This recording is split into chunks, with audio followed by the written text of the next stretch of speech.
ஐக்கிய தேசிய கட்சியின் தலைமைத்துவத்திலிருந்து ரணில் விக்ரமசிங்கவை விலக்குமாறு கோரி மாத்தறையில் முன்னெடுக்கப்பட்ட பேரணி மீது தாக்குதல் நடத்தியமை தொடர்பில் மேலும் 6 பேர் இன்று போலீசில் சரணடைந்துள்ளனர்.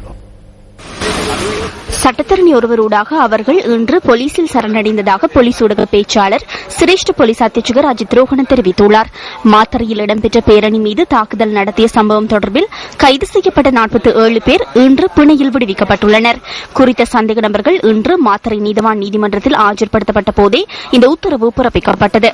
சந்தேக நபர்களை தலா 1 லட்சம் ரூபாய் சரீர பிணையில் விடுவிக்குமாறு நீதவான் உத்தரவிட்டுள்ளார்.